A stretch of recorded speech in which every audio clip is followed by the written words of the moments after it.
إن الحمد لله نحمده ونستعينه ونستغفره ونتوب إليه ونعوذ بالله من شرور أنفسنا وسيئات أعمالنا من يهده الله فلا مضل له ومن يضلل فلا هادي له وأشهد أن لا إله إلا الله وحده لا شريك له وأشهد أن محمدًا عبده ورسوله صلى الله عليه وآله وصحبه وسلم تسليما كثيرا أما بعد.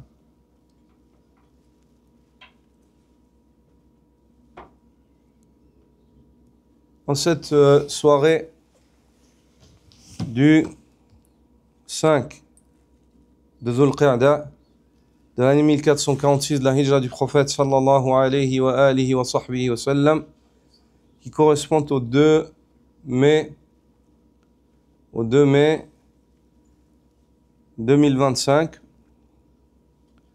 nous nous rassemblons autour de ce thème qui s'intitule Marahil as-suqut fil fitna, les étapes de la chute dans la tentation,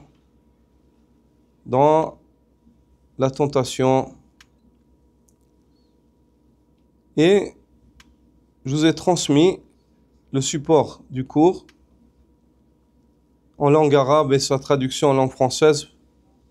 Vous n'avez qu'à revenir au groupe, soit dissocié à ma voix ou bien au groupe de la mosquée du bienfaisant, vous trouverez cela. Ce cours, Inch'Allah, aujourd'hui on va survoler, lire,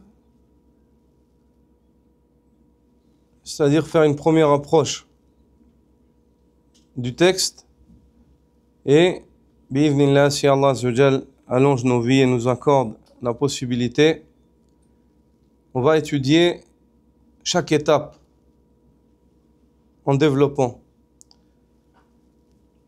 Et l'étude se fera, c'est-à-dire une étape, un cours, Inch'Allah. Et chaque étape, nous allons l'approcher par le biais du Coran, de la sunna du prophète sallallahu alayhi wa sallam, de la parole des premiers musulmans, ainsi que ceux qu'on a réussi à trouver dans les paroles de Cheikh al-Islam ibn Taymiyyah, d'Ibn al-Qayyim ou d'Ibn Rajab, concernant chacune de ces étapes, puis une leçon concise à tirer pour chacune des étapes. Nous entreprenons la lecture, Inch'Allah. L'auteur, qu'Allah lui pardonne, dit أيها المؤمنون إن الفتنة أمرها خطير وهي شديدة على الإنسان حتى بلغت أن تكون أشد مما يجد الإنسان فيه شدة لا يختلف اثنان في شدة القتل الذي من قام به متعمدا وظلما فكأنما قتل الناس جميعا وجزاؤه جهنم وغضب الله عليه ولعنه ومع هذا الفتنة أشد من ذلك كله لأنها تدمر أغلى شيء يملكه الإنسان دينه الذي يتقرب به إلى الله زلفى قال الله تعالى والفتنة أشد من القتل. Aux croyants, l'épreuve de la subversion. Al-fitna, la subversion, ce mot-là, peut-être vous n'avez pas l'habitude de l'entendre. La subversion, c'est un renversement. C'est une chose qui vient et renverse. On parle de la subversion d'un État lorsque cet État est renversé de ses fondations. On parle de la subversion lorsque une chose vient et éloigne des fondations sur lesquelles est bâti un État ou un groupe de gens ou une personne. Donc ici, la fitna, c'est une subversion, car elle t'éloigne de ce sur quoi tu es bâti, qui est ta religion, et les principes divins, les principes d'Allah subhanahu wa ta'ala. L'épreuve de la subversion al-fitna est une chose grave. Elle est difficile à supporter pour l'être humain. si bien qu'Allah l'a qualifié de plus sévère encore que ce qu'on considère unanimement comme une dure épreuve, le meurtre. Celui qui tue délibérément et injustement, c'est comme s'il avait tué toute l'humanité. Sa rétribution est l'enfer, la colère d'Allah et sa malédiction. Pourtant, la tentation, al-fitna, est pire encore, car elle détruit la chose la plus précieuse que possède l'homme, sa religion, par laquelle il cherche à se rapprocher d'Allah. Allah Azza wa Jal dit dans le sens du verset, la fitna, la subversion, est plus grave encore que le meurtre. Wa'alam rahimakallah, anna kulla ma yub'iduka 'anillahi wa dinihi, fahuwa fitnatun laka fahdhar. Qala Allah ta'ala, wa'alamu annama amwalukum wa awladukum fitna, wa anna Allah 'indahu ajrun 'azim. Wa qala jalla sha'nuhu في عطائه لعبده بعد ضراء مسته ولم يشكر الله على نعمة السراء بعد ضراء بل مدح نفسه وابتعد عن الله وشكره قال الله تعالى فيه فإذا مس الإنسان ضر دعانا ثم إذا خولناه نعمة منا قال إنما أوتيته على علم بل هي فتنة ولكن أكثرهم لا يعلمون.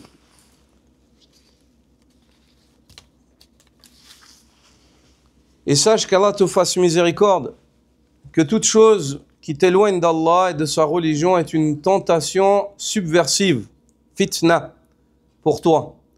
Alors prends garde. C'est une tentation subversive, ça veut dire toute chose qui t'éloigne d'Allah et de sa religion, c'est une tentation subversive. Pourquoi? Car elle te renverse de ce sur quoi tu étais comme principe et comme foi. Alors prends-y garde et ne te laisse pas détourner. Allah exalté soit-il dit dans le sens du verset, et sachez que vos biens et vos enfants sont une tentation et qu'auprès d'Allah se trouve une énorme récompense. Donc Allah Azza wa Jal ici a appelé la richesse et les enfants fitna. Pourquoi? Car ta richesse et tes biens, ta richesse et ta progéniture ont la capacité de te renverser de ce sur quoi tu es comme principe, comme évocation d'Allah, comme pratique de la religion. Donc c'est pour cela qu'Allah Azza wa Jalla a appelé cela fitna. لكونها قادرة على أن تصرفك عن ذكر الله تعالى وطاعته. Car ces choses-là ont une forte capacité quant au fait de te détourner de l'évocation d'Allah subhanahu wa ta'ala, de son obéissance, ta richesse et ta progéniture. Et il dit également à propos de ces bienfaits octroyés à l'homme après une période d'épreuve, lorsque ce dernier ne remercie pas Allah pour les bienfaits qu'il fit succéder à l'adversité, mais en opposé à cela, l'homme s'en va s'attribuer le mérite à lui-même et s'éloigne d'Allah et de sa reconnaissance. Allah dit à ce sujet, dans le sens du verset, quand un malheur atteint l'homme, il nous invoque. Puis lorsque nous lui accordons une grâce venant de nous, il dit « Je ne l'ai reçu qu'en raison d'un savoir que je possède ». C'est plutôt là une tentation subversive. C'est une fitna. Allah Azza wa Jal lui a donné, l'a soulagé, lui a donné ce don qui est le fait d'éloigner, de dissiper de lui le malheur. Ce malheur-là, ça a été quoi? Une fitna. Au lieu qu'il se rappelle d'Allah et qu'il remercie Allah, c'était une tentation subversive, ça l'a éloigné. Ça l'a renversé de ce sur quoi il doit être, qui est la reconnaissance d'Allah et le remerciement d'Allah subhanahu wa ta'ala. Et de reconnaître qu'il était dans un malheur, dans une difficulté, il n'avait pas d'issue. C'est Allah qui lui a donné cette issue-là. Bal hiya fitna. C'est bien là une tentation subversive. Mais la plupart d'entre eux ne savent pas. عباد الله لخطورة الفتنة اقتضت رحمة الله أن يبين لكم من هو أرحم بكم من أمهاتكم مراحل السقوط في الفتنة حتى تتجنبوا الوقوع فيها. قال الله تعالى ولكنكم فتنتم أنفسكم وتربصتم وارتبتم وغرتكم الأماني حتى جاء أمر الله وغركم بالله الغرور. وهذه هي مراحل السقوط في الفتنة كما بينها الله في هذه الآية الكريمة. فإذا وجدت نفسك في إحدى هذه المراحل فبادر بالنجاة بنفسك قبل أن يفوت الأوان. Aux serviteurs d'Allah, face à la gravité de la tentation, de la fitna, la miséricorde d'Allah, lui qui est plus miséricordieux envers nous tous que nos propres mères, implique qu'il vous expose les étapes de la chute dans la tentation, de la fitna, afin que vous les évitiez. Allah Azza wa Jal dit, dans le sens du verset, وَلَكِنَّكُمْ فَتَنْتُمْ أَنفُسَكُمْ وَتَرَبَّصْتُمْ وَارْتَبْتُمْ وَغَرَّتْكُمُ الْأَمَانِي حَتَّى جَاءَ أَمْرُ اللَّهِ وَغَرَّكُمْ بِاللَّهِ الْغَرُورُ. Mais vous vous êtes éprouvés vous-même par des tentations subversives. 1. Vous vous êtes éprouvés vous-même en vous adonnant à cela. Vous avez attendu, وَتَرَبَّصْتُمْ وَارْتَبْتُمْ, vous avez douté, وَغَرَّتْكُمُ الْأَمَانِي, vous avez été trompés, vous êtes laissés tromper par des faux espoirs. حَتَّى جَاءَ أَمْرُ اللَّهِ, jusqu'au jour où l'arrêt d'Allah arriva, la mort. وَغَرَّكُمْ بِاللَّهِ الْغَرُورُ, et vous êtes laissés tromper, vous êtes laissés tromper par l'infâme séducteur au sujet d'Allah, le shaitan. Voici donc les étapes de la chute dans la tentation subversive, évoquées en détail dans le sens de ce noble verset. Si tu te retrouves dans l'une de ces étapes, sauve-toi vite avant qu'il ne soit trop tard.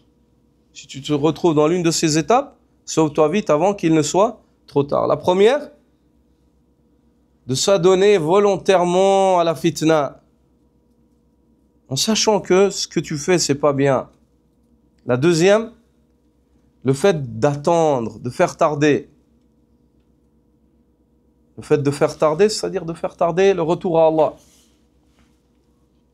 Wartabtum, le fait de douter. Wagharrakumul amani, le fait de te laisser tromper par des faux espoirs.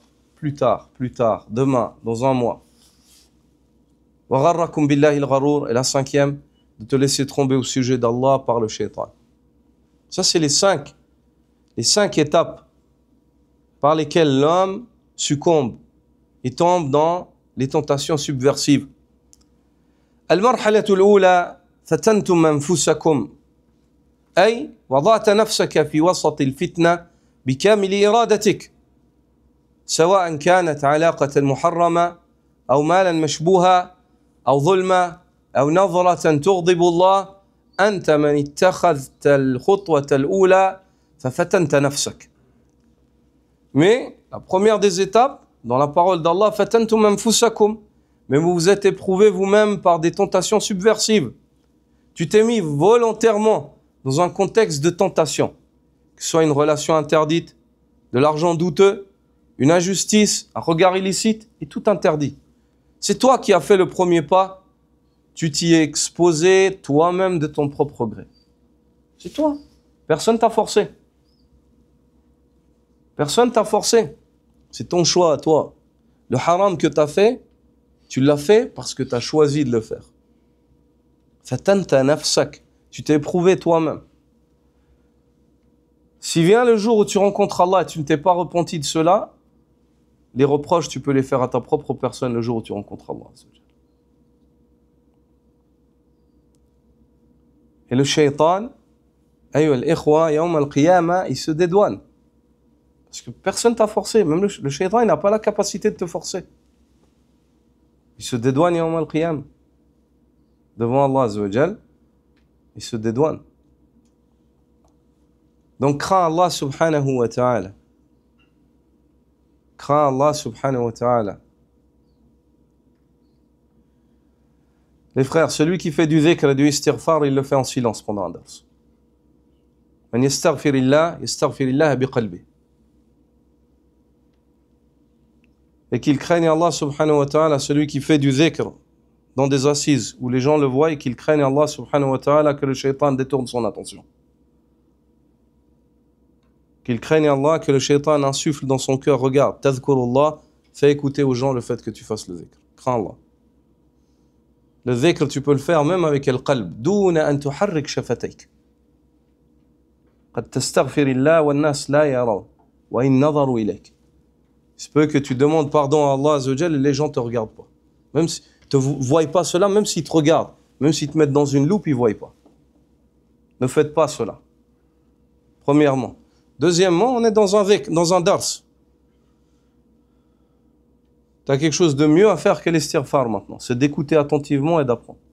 وَمَا جَعَلَ اللَّهُ لِرَجُلٍ مِّن قَلْبَيْنِ فِي جَوْفِهِ. Allah n'a pas donné à un homme deux cœurs dans sa cage thoracique. Le cœur, tu le dédies à une chose à la fois. Pas trois, pas deux. Et quand tu fais une chose pour Allah, tu la fais entièrement. Sans laisser rien te détourner de cela. Non. Et ça fait partie des bénéfices d'assister à un cours physiquement. Ça fait partie des bénéfices d'assister à un cours physiquement. هذه من الفوائد فوائد الجلوس الحسي لا عن بعد. Ça fait partie des utilités de s'asseoir dans un cours physiquement et non à distance. Ceux qui s'assoient à distance sont privés de l'éducation. Personne ne les voit. L'enseignant, il ne peut pas le regarder et lui dire « Assieds-toi mieux. Ne mange pas en train d'écouter un dars. Ne fais pas cela. Azim al-ilm. Vénère le savoir. » Il ne peut pas lui dire « Allah Azza wa Jalla n'a pas donné deux cœurs à un homme. Fais ça et concentre-toi entièrement. » Il ne peut pas parce qu'il ne le voit pas. Tandis que vous, le fait que vous veniez physiquement, ça c'est la différence entre vous et ceux qui assistent à distance. Ceux qui assistent à distance ne bénéficient pas de ce privilège. C'est un privilège, subhanallah. C'est un privilège, c'est une faveur d'Allah sur nous tous. هذا فضل الله علينا وعلى الناس ولكن أكثر الناس لا يشكرون. C'est la faveur d'Allah sur nous et sur les gens. Et beaucoup de gens ne sont pas reconnaissants qu'Allah nous accorde de l'être, ya Rabbal Alamin.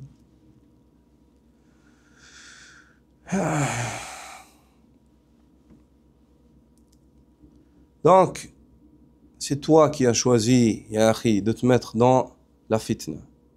La première étape par laquelle l'homme tombe dans la fitna, c'est le fait qu'il choisisse d'y tomber. Bikamili iradati.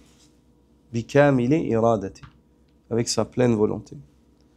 والمرحلة الثانية وتربصتم أي أجلت التوبة ولم تقف مع الإيمان وأهله حتى يزول عن القلب الشعور الإيماني عند الوقوع في هذه الفتنة بل قد يبلغ الأمر أن يكره المرء الإنكار عليه مثل من يشعر بالضيق من رائحة الدخان في البداية ولكنه يعتاد عليها فيصبح الذنب أمرا عاديا في حياته وطال فيه البقاء في الفتنة. قال ابن الجوزي رحمه الله أعظم المعاقبة أن لا يحس المعاقب بالعقوبة وأشد من ذلك أن يقع السرور بما هو عقوبة كالفرح بالمال الحرام والتمكن من الذنوب ومن هذه حاله لا يفوز بطاعة. Quant à la deuxième étape, dans la parole d'Allah Azza wa Jal, وَتَرَبَّصْتُمْ, vous avez attendu, vous avez tardé. Tu as repoussé le repentir, tu n'as pas été fidèle à la foi. Tu n'as pas été fidèle à la foi. Et tu ne t'es pas tenu parmi ses partisans. Les partisans de la foi, ils chérissent leur foi. Quand il y a quelque chose d'interdit, ils s'en écartent. Quand il y a un ordre, ils s'en acquittent. Toi, lorsque tu commets un interdit et lorsque tu délaisses un ordre, en premier lieu, tu ne respectes pas ce qu'implique ton iman. Ton iman en Allah, il implique le fait que tu aies l'iman, la foi dans les ordres d'Allah. Donc tu négliges ta foi dans les ordres d'Allah. Tu commets un haram, alors que tu sais qu'Allah t'a interdit ça. Ou tu délaisses une obligation, alors que tu sais qu'Allah t'a imposé cela. Tu n'as pas pris soin de ton iman. Ensuite, sur l'aspect extérieur, lorsqu'on te regarde mettre en pratique ce haram, tu ne ressembles pas aux croyants. Qui, quant à eux, chérissent cela. Je n'ai pas dit avec cela que tu n'es pas croyant. Faites attention à cela. Je n'ai pas dit tu n'es pas croyant. Mais dans l'aspect extérieur, tu ne ressembles pas aux croyants. Car un croyant, à la base, il chérit sa foi. Et tu ne t'es pas tenu avec les croyants. Les croyants ne font pas cela. Ils ne sont pas dans cet endroit interdit, avec ces mauvaises personnes. Ils ne pratiquent pas cela. Ou bien tu as délaissé ta salat. Tu n'étais pas avec les croyants. Tu n'as pas chéri ce principe qui est le fait de prier. Tu as repoussé le repentir. Tu n'as pas été fidèle à la foi. Et tu ne t'es pas tenu parmi ses partisans, les croyants. Le sentiment impliqué par ta foi lors de la faiblesse face à cette tentation meurt petit à petit. En faisant cela, tu tues dans ton cœur ce ressenti spirituel, ce ressenti de iman, où ton cœur il se resserre face au haram et il s'élargit face à l'obéissance d'Allah. Plus tu commets le haram et plus tu délaisses l'obéissance à Allah, plus ce ressenti il meurt. Le capteur qui éveille ce ressenti dans ton cœur, il s'affaiblit, il s'affaiblit, il s'affaiblit. Ce ressenti meurt petit à petit et disparaît au point même où tu ressens une hostilité pour celui qui réprouve ton acte. Il vient un moment où dès que tu vois une personne qui réprouve ce que tu fais comme haram, tu l'aimes pas. Tu l'aimes pas. Et tu n'aimes pas voir ces personnes. Dès que tu les vois, même juste le fait que tu vois ces personnes-là, vient un moment où ton cœur il se resserre. Tu vois les gens qui obéissent à Allah, tu aimes pas. Pourquoi? Parce que tu as tué en fait le ressenti du iman dans ton cœur. Avec le haram que tu as fait, le fait d'avoir tardé dans le haram. مكثت في هذه الفتنة طويلة ولم تتب ولم ترجع إلى الله عز وجل ولم تندم. Tu as persisté, tu es resté, tu t'es enraciné dans ce mal. Khalas, le mal il s'est installé dans ton cœur. Les ténèbres elles ont pris. تسيطرت الظلمات على هذا القلب. Les ténèbres elles ont pris possession de ce cœur. Comme celui qui au début est dérangé par l'odeur de la cigarette. Au début, quand tu faisais ce péché, ça te gênait dans ton cœur. Tu péchais, mais il y avait quand même une gêne. Puis après, plus tu pêches, cette gêne-là, elle n'existe plus. C'est fini. Comme celui qui au début, lorsqu'il fume sa cigarette, lui-même, il est dérangé par l'odeur de la cigarette. C'est infect, cette chose. Lui-même, au début, il est dérangé. Il crache. Il n'aime pas l'odeur. Au début. Mais après, plus il fume, يعتاد. أصبح الأمر مألوفا. La chose, elle devient coutumière. Au point même où il ne peut plus rester sans ça. C'est comme ça. C'est comme ça pour le haram, pour le péché. Au début, ça te gêne. Après, tu t'accoutumes. La troisième étape, tu ne peux plus sans. Quatrième étape, tu n'aimes pas ceux qui te réprouvent. Et qu'Allah nous en préserve. Tu peux venir à une étape pire que cela, au fait où tu as de l'hostilité pour le fait que ça a été interdit. qu'Allah nous préserve de ça. هذه مراحل. الشيطان يدفع والإنسان يتقدم يطيع. Ça c'est des étapes. L'une après l'autre. Ça commence par quoi? Le fait de rentrer dans le péché et dire c'est bon, je ne veux pas me repentir. J'attends encore un peu. Deuxième étape, le sentiment de regret, il meurt. Il n'y a plus. Tu continues à faire ça, tu ne ressens plus rien. Troisième étape, tu n'es plus dérangé. Troisième étape, si tu t'accoutumes, tu ne peux plus sans ça. Quatrième étape, ceux qui te réprouvent là-dedans, tu les évites, tu ne veux plus rester avec eux. Cinquième étape. Ça, c'est la dernière étape avant la mécréance qu'Allah nous préserve. C'est le fait que tu ressentes de l'hostilité pour le fait que ça a été interdit. Pourquoi ça s'est interdit? Subhanallah. Et cette étape-là, c'est celle du shaitan. Lorsqu'Allah a ordonné de se prosterner à Adam, il a eu de l'hostilité pour l'amr al-ilahi, pour l'ordre d'Allah subhanahu wa ta'ala. Et le fait de détester une chose par laquelle Allah a envoyé son prophète sallallahu alayhi wa sallam, une chose dans la charia d'Allah, c'est un acte de mécréance majeur. بعد أن يتبين لك le fait de détester une chose qui fait partie du dîn de Muhammad sallallahu alayhi wa sallam, min nawaqid al-islam. Ça fait partie des annulatifs de l'islam. Faites attention, l'affaire elle n'est pas légère.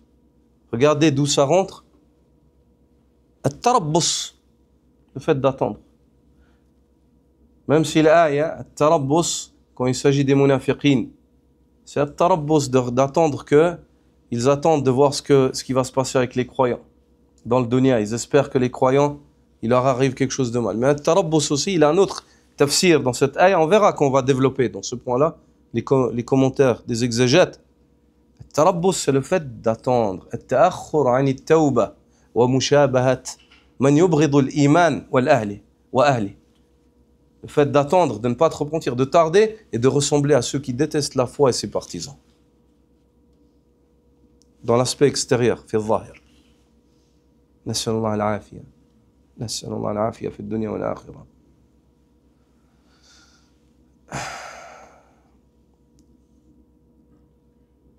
Ibn al-Jawzi rahimahullah dit dans Sayd al-Khatir, le pire châtiment, c'est que l'on ne sente pas qu'on est châtié. Ça, c'est le pire des châtiments. Et toi, tu es châtié à la base, mais tu sens pas. Tu sens même pas en fait que tu es en train de préparer ton châtiment. Pire encore, il y a pire que ça? Oui, il y a pire que ça. Pire encore, ressentir de la joie pour ce qui est en réalité un châtiment.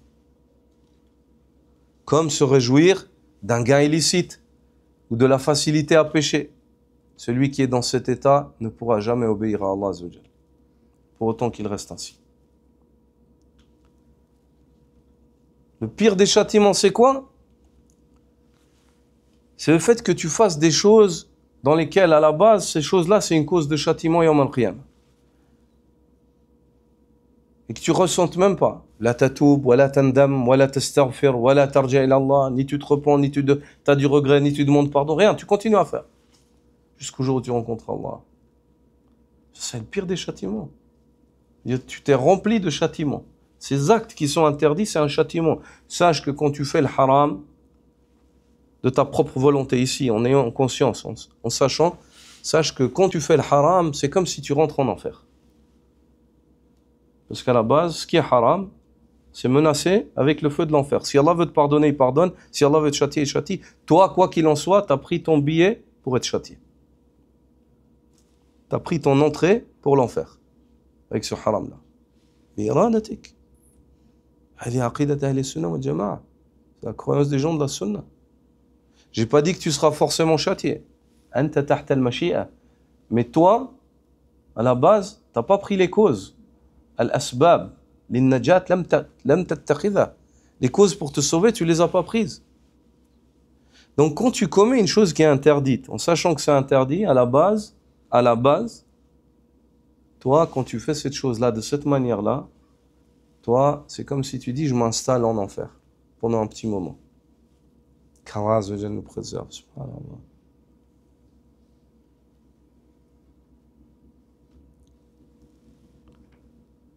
L'être humain, il ne se rend pas compte.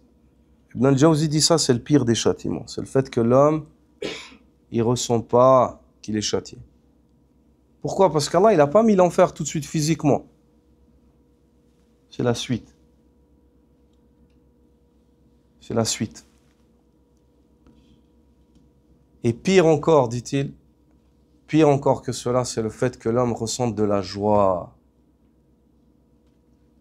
Il ressent de la joie pour ce qui est en réalité un châtiment. L'homme, il est joyeux. Il sort le soir dans les discothèques avec la musique, avec le haram, avec les femmes. Il est heureux, miskin. Tu le regardes, il est heureux. Il crie, il danse, il bouge.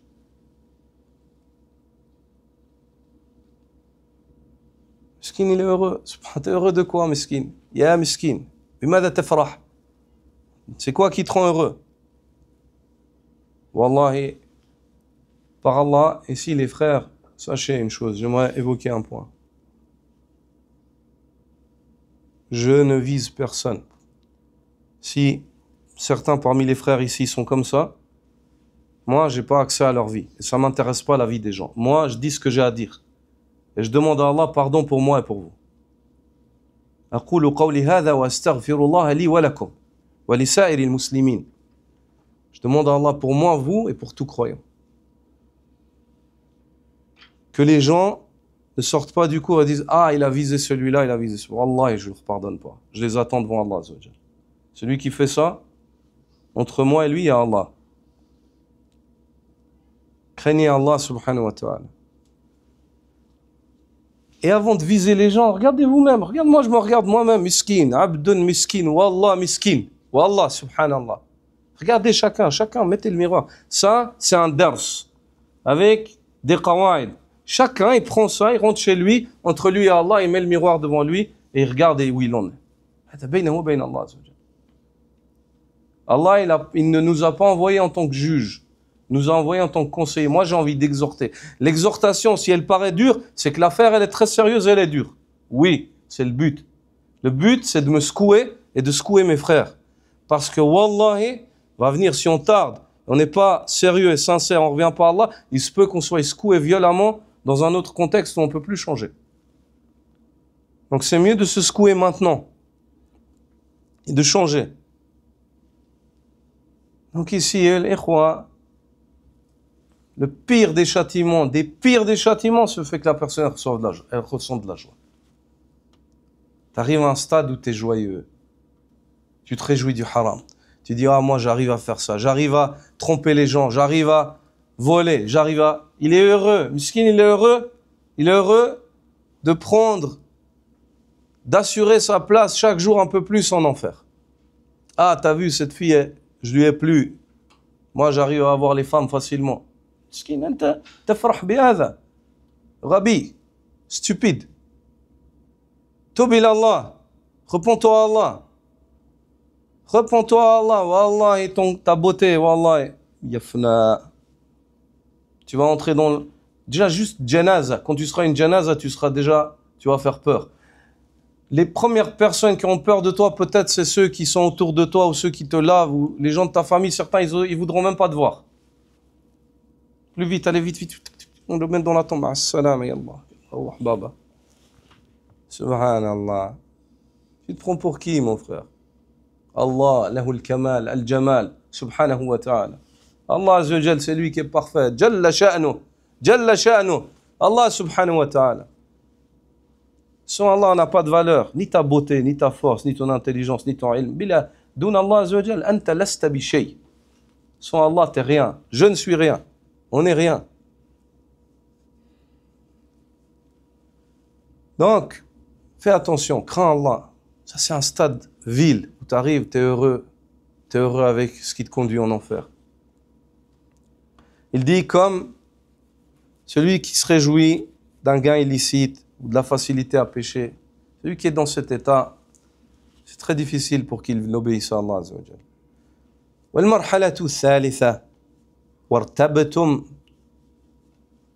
بعد أن أصبحت الفتنة مألوفة يبدأ الشك يدخل قلبك فتصبح تشعر بأنك ضائع وتبدأ تشك في دينك فتضيع ظاهره شيئا فشيئا فتترك يوم صوم أو مال زكاة أو وقت صلاة وقد يبلغ الأمر أن تشك فيما ينبغي أن تعقد عليه قلبك من أمور الغيب والمآل فنعوذ بالله من هذا الحال ونسأله إصلاح البال.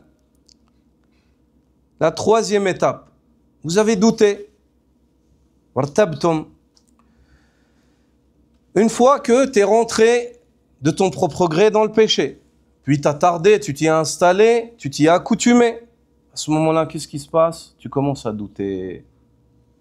Une fois habitué à la tentation, le doute s'installe dans ton cœur. Tu te sens perdu, tu commences à douter de ta religion. Tu abandonnes progressivement la pratique de celle-ci. Un jour de jeûne oublié, une aumône non donnée, une prière négligée. Tu pourrais même finir par douter des fondements de ta foi, comme la foi en l'au-delà et la rencontre avec Allah. Nous cherchons refuge auprès d'Allah contre tout cela. Fais attention. Allah Azza wa Jal t'a guidé, mais Allah Azza wa Jal, il peut aussi t'égarer. ومن يشاء وفقه بفضله ومن يشاء أضله بعدله فمنهم الشقي والسعيد وذا مقرب وذا طريد لحكمة بالغة قضاها يستوجب الحمد على اقتضاها.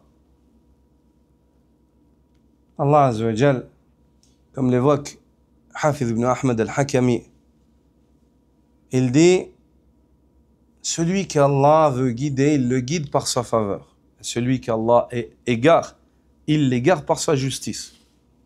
Parmi eux, il y a le malheureux qui est voué au malheur, et parmi eux, il y a le bienheureux à qui il est destiné le bonheur. Et tout cela provient d'une sagesse par laquelle Allah Azza wa Jalla a décrété, il est primordial. Et ceci implique qu'il soit loué pour ce que cette sagesse a impliqué. Allah Azza wa Jalla doit être loué. Allah Azza wa Jalla mérite la louange. Allah subhanahu wa ta'ala, celui qu'Allah guide, il le guide par ses faveurs. Celui qu'Allah égare, il l'égare par sa justice. Allah, il est juste. Regarde. L'homme, il choisit lui-même. Personne. Toi, quelqu'un t'a forcé pour venir ce soir ici. Moi, je vous ai appelé, je vous ai menacé pour que vous veniez. Abadan. J'ai envoyé des gens pour vous chercher avec des bâtons. Abadan. Vous êtes venus, vous avez choisi. D'autres personnes sont ailleurs, ils ont choisi. Lil-abdi irada wa ikhtiyar. Le serviteur, il possède une volonté, un choix.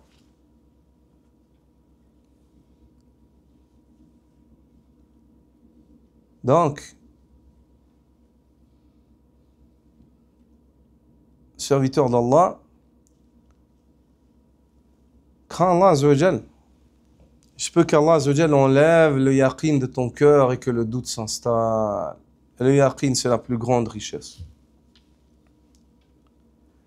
Al-yaqin a'zam wa afdal min al-afiyah.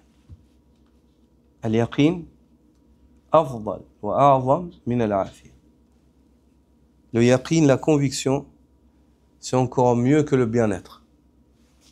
Le bien-être, c'est le fait d'être bien, de ne pas d'être à l'abri du malheur, de l'bala. Al-afiyah, aqs al-bala. البلاء في الجسد أو في الإيمان أو في الأهل أو المال يعني البلايا كثيرة والعافية كلمة شاملة للخير كله. العافية c'est un mot qui englobe tout le khayr. C'est pour ça que si tu veux demander une chose à Allah, tu veux choisir un seul mot, tu demandes quoi? Al-afiyah. Fi ad-dunya wal akhirah. Je te demande al-afiyah, le bien-être ici-bas dans l'au-delà, c'est la recommandation du prophète sallallahu alayhi wa sallam. Al-Abbas ibn Abd al-Muttalib, son oncle, radiyallahu ta'ala anhu.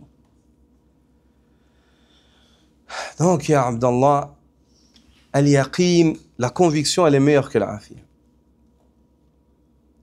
Ceci, conformément au récit où il est dit innama لم إن ما أوتي إنه لم يعطى عطاء بعد اليقين خيرا من العافية. L'homme ne saurait jouir d'un don après al-yaqin, et je ne me rappelle pas si c'est ce athar-là, c'est la parole d'Abu Bakr as-Siddiq ou c'est un hadith du prophète sallallahu alayhi wa sallam, nasitu, la adri. Ala kulli hal, وحق هكذا. La personne ne saurait jouir après la faveur de la conviction d'une plus grande faveur que celle de l'afiyah. Donc on comprend que quoi? La conviction, elle vaut plus que l'afiyah. Et l'homme ne peut pas avoir l'afiyah fil akhirah dun al-yaqin. Car l'homme ne peut pas être bien dans l'au-delà s'il n'est pas convaincu. C'est la conviction, c'est la base, le socle. Tu es convaincu, tu agis. Tu es convaincu, tu pratiques. Tu es convaincu, tu patientes. Jusqu'à ce que tu rencontres Allah Azza wa Jal. Hatta talqa Allah. Wa ma tabaddalta tabdila. Tu n'auras jamais changé. Tu seras resté sur ton din, le din du prophète sallallahu alayhi wa sallam. Donc, Abdallah, crains Allah. Ce yaqin, le fait que tu sois convaincu aujourd'hui, sache que ce n'est pas une chose qui ne peut pas changer. Donc il faut que tu protèges ta conviction. Comment tu la protèges? En évitant la fitna, et si tu tombes dedans, en te dépêchant de te repentir. N'attends pas. Fais attention aux 2 étapes précédentes. Est-ce que c'est clair? Si toi tu rentres dans la fitna bikamili iradatik, et puis tu es rentré après, tu te dis pas, je me repens rapidement, qu'est-ce qui peut arriver après ça? Al-irtiyab. Zawal ou yaqin. Le fait que tu doutes et que Allah enlève le yaqin de ton cœur. والمرحلة الرابعة. Et la 4e étape. وغرتكم الأماني. أصبحت تتعلق بالدنيا وملذاتها وتنسى الآخرة ولم تعد تفكر في الجنة ولا تخاف من النار وتعيش في الأماني والتسويف إلى أن يأتي أمر الله والزائر الذي لا بد من استقباله ولا مفر منه الموت فتندم حين ذاك ولا ينفع الندم قال الله تعالى حتى إذا جاء أحدهم الموت قال رب ارجعوني لعلي أعمل صالحا فيما تركت كلا إنها كلمة هو قائلها ومن ورائهم برزخ إلى يوم يبعثون. La 4e étape, c'est les faux espoirs qui te trompent. Allah Azza wa Jal dit وَغَرَّتْكُمُ الْأَمَانِي. Les faux espoirs vous ont trompé. Tu t'accroches à ce bas monde, à ses plaisirs. Tu oublies le paradis. Tu ne crains plus l'enfer. Tu vis dans le rêve, dans l'illusion d'un repentir futur. Tu dis plus tard, plus tard, plus tard. Al-Amani, des faux espoirs. Plus tard, je vais changer. Ramadan prochain, j'arrête ça. Le Jumu'ah prochain, plus tard. Taswif. Cheikh al-Islam Ibn Taymiyyah a dit Ta'jilu at-tawba dhanbun yastalzimu at-tawba. Le fait de faire tarder le repentir, de repousser à plus tard, c'est un péché qui implique que tu te repentes pour ce péché-là. En plus du péché duquel tu voulais te repentir, il faut que tu te repentes d'avoir tardé. Alors que tu étais conscient que ça c'est péché, tu étais conscient et tu regrettais, et tu étais conscient qu'à tout moment la mort elle peut venir. Pourquoi tu as tardé? Subhanallah.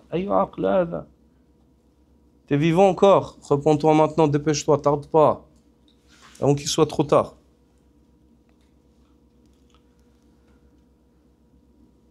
Tu vis dans le rêve, dans l'illusion d'un repentir futur, jusqu'à ce que te vienne la mort, le visiteur inévitable.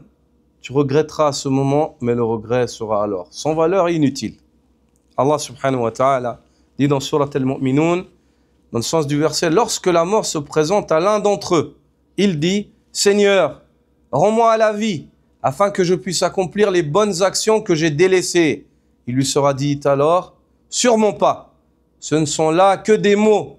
Ils en seront empêchés jusqu'au jour où ils seront ressuscités. L'être humain, il voudra revenir à ce moment-là. Il regrette. Wallahi, tout le monde va regretter. Par Allah. Quand la mort, elle vient, tout le monde regrette. Celui qui était bon, il regrette de ne pas avoir été encore plus bon. Celui qui était mauvais, il regrette d'avoir été mauvais. Celui qui était négligent, il regrette sa négligence. Il dit, oh mon Seigneur, ramène-moi afin que je fasse des bonnes œuvres.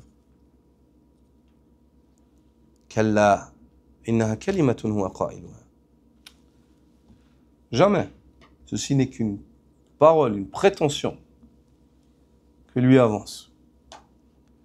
Celui qui a la foi, il l'avait dans le dunya. Celui qui qui veut être ramené, tu le ramènes, de nouveau il va se laisser tromper par le dunya. Allah Azza wa Jal, Rabbuna Azim, Allah subhanahu wa ta'ala, immense, il sait tout. Ya'lamu ma kan, il sait ce qui était. Wa ma lam yakun, ce qui n'a pas été. Wa ma lam yakun idha kana, kayfa kan, et ce qui n'a pas été, si ça va été, comment ça aurait été. C'est pour ça qu'il dit kalla, innaha kalimatun huwa qailuha. Jamais. Ceci n'est qu'une parole. Ça veut dire si on le ramenait dans le dunya, il aurait fait la même chose. Wa ya'lamu ma sayakunu. Kayfa yakunu. Et Allah sait ce qui va être. Comment ça va être. Wal marhalatul khamisah. La cinquième étape. وغركم بالله الغرور الشيطان أوهمك أنك تستطيع التوبة في أي وقت ولكن فجأة يأتي أمر الله وتكتشف أنك ضيعت حياتك في أوهام فقد جاء هذا اليوم الذي حذرك الله منه في قوله فاليوم لا يؤخذ منكم فدية ولا من الذين كفروا مأواكم النار هي مولاكم وبئس المصير. La cinquième étape, وغركم بالله الغرور, étant trompé par l'infâme séducteur au sujet d'Allah. Le diable t'a fait croire que tu pouvais te repentir quand tu veux. Mais soudain, le décret d'Allah arrive, la mort. Amrullah, al-Hatmi, al-Kawni, l'ordre d'Allah universel. Et tu découvres que tu as perdu ta vie dans des illusions. ضيعت حياتك في الأوهام. Le jour redouté est là. Celui dont Allah t'avait averti dans le verset suivant de la même sourate Al-Hadid. Dans sa parole, le sens de celle-ci. Aujourd'hui, il ne vous sera pas permis aujourd'hui de vous racheter, pas plus qu'à ceux qui ont ouvertement rejeté la foi. La yukhadh minkum fidya wala min alladhina kafaru. Allah n'accepte pas, même si tu donnes en rançon le dunya et tout ce qu'il possède. C'est fini, tu peux plus sacrifier. Wala min alladhina kafaru, pas plus qu'à ceux qui ont ouvertement rejeté la foi. On comprend de cette ayah que la menace, ou ce qui précède comme évocation du fait de succomber à la fitna, c'est pas seulement pour les mécréants ou les hypocrites, mais c'est aussi pour les musulmans. Parce qu'Allah Azza wa Jal dit Al-yawm la yu'khadh minkum fidya wala min alladhina kafaru. Aujourd'hui, on n'accepte pas de rançon de votre part, ô vous musulmans, et ni de ceux qui ont mécru. C'est fini. Ma'wakumun nar hiya mawlakum. Vous êtes au contraire voués au feu de l'enfer. Lieu qui vous convient le mieux. C'est un lieu qui vous convient conformément à ce que vous avez fait. C'est vous qui vous êtes préparés. Vous étiez heureux de ce haram qui allait vous conduire là. Vous sentiez à l'abri, vous repoussiez, vous doutiez. Vous avez fait ça volontairement. Pénétrez aussi maintenant. Bienvenue à vous dans ce lieu-là qui vous convient parfaitement. Subhanallah. Ma'wakumun nar hiya mawlakum. Voué au feu de l'enfer, lieu qui vous convient le mieux. Wa bi'sal masir, et quelle infâme demeure. لماذا يذكر الله هذه المراحل؟ لكي لا نتهاون في الأمر فنغر أنفسنا ويقول الواحد منا أنا قوي لن أقع في الفتنة أو أنا بعيد عن الله قليلا وسأرجع لاحقا إن شاء الله فاعلم أنك لست تملك قلبك فلذلك جاء عن النبي صلى الله عليه وسلم أنه كان يكثر فيقول يا مقلب القلوب ثبت قلبي على دينك ومن تأخر عن الهدى غرق في بحار الضلالات فالموضوع ليس بهين فلا تأمن مكر الله يا عبد الله والله تعالى يقول أفأمنوا مكر الله فلا يأمن مكر الله إلا القوم الخاسرون. Pourquoi Allah nous mentionne-t-il donc ces étapes? afin que nous ne nous montions pas à nous-mêmes. Et surtout, que personne parmi nous ne dise « Je suis fort, je ne tomberai pas dans la tentation, la fitna, je ne succomberai pas, je suis fort. » Moi, je peux rester avec des personnes qui pratiquent le mal, mais moi, je ne le fais pas. Subhanallah. Je peux m'isoler avec une femme, mais moi, je ne la touche pas. Subhanallah. Tu te crois fort comme ça? Wallah, l'homme fort, c'est celui qui reconnaît ses faiblesses. Il les traite.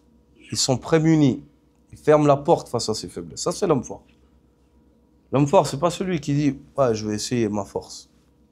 L'homme fort, c'est celui qui s'arrête et dit « Wallah, je suis faible, je ferme la porte.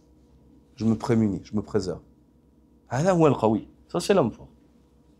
Ça, c'est l'homme fort.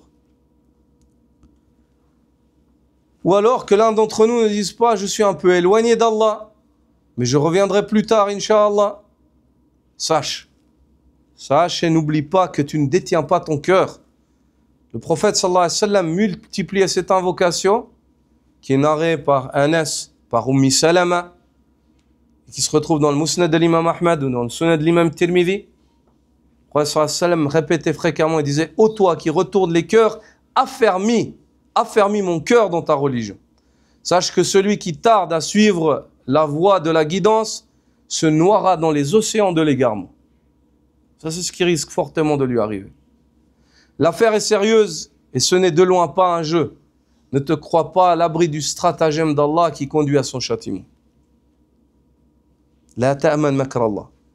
Ne te crois jamais à l'abri du stratagème d'Allah qui conduit à son châtiment. Allah Azza wa Jal dit, dans le sens du verset, se sont-ils à l'abri du stratagème d'Allah? Afa aminu makrallah? Seuls les hommes perdus se sentent à l'abri de la vengeance divine. Seuls les gens perdus se sentent à l'abri de la vengeance divine. Allah Azza wa Jal yumhil wa la yuhmil. Allah Azza wa Jal donne du temps, du répit, mais il n'oublie jamais, il néglige pas. Crains Allah. Il ne te laisse pas tromper par le temps qu'Allah Azza wa Jal te donne. Crains Allah, ne te laisse pas tromper par le temps qu'Allah Azza wa Jal te donne. Donc, aux serviteurs d'Allah, si on reprend ces points-là, le premier, le fait d'entrer dans la fitna de ton propre gré. De savoir que ça, c'est une chose qui t'éloigne d'Allah et de le faire. Le deuxième, le fait de tarder, de ne pas te repentir rapidement. Le troisième, le fait de douter. Quatrième, le fait de te laisser tromper par la vie d'ici-bas, taswif, les faux espoirs, les illusions. Cinquième, le fait de te laisser tromper au sujet d'Allah par le shaitan, le trompeur, séducteur infâme, qui te trompe avec des choses viles. Et yawm al-qiyamah, il se dédouane. وقال الشيطان لما قضي الأمر إن الله وعدكم وعد الحق ووعدتكم فأخلفتكم وما كان لي عليكم من سلطان إلا أن دعوتكم فاستجبتم لي. Et le démon dira en ce jour-là, Allah ne vous a-t-il pas fait la promesse de vérité au préalable? Mais moi aussi je vous ai fait une promesse, mais je vous ai trompé. Allah vous a promis le Jannah si vous lui obéissez. Tout vous venez d'Allah. Moi, je vous ai juste promis, je vous ai dit, fais ça, t'auras ça. Vous avez obéi. Je vous ai juste suggéré. فَاسْتَجَبْتُمْ لِي فَلَا تَلُومُونِي وَلُومُوا أَنفُسَكُمْ. Ne me faites pas des reproches. Faites des reproches à vous.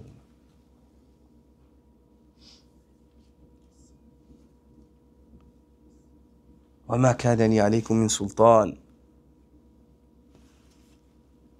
Je n'avais aucun pouvoir sur vous. Illa an da'awtukum. Je vous invitais et vous veniez. Da'awtukum fastajabtum li. Je vous invitais, je vous suggérais, vous répondez. Craignez Allah Azza wa Jal. Craignez Allah Azza wa Jal. Faites attention. Ça, c'est les 5 points. Celui qui sont prémunis, il préserve son din, son honneur, sa vie ici-bas et son devenir dans l'au-delà. Subhanakallah wa bihamdika ashhadu an la ilaha illa ant astaghfiruka wa atubu ilayk.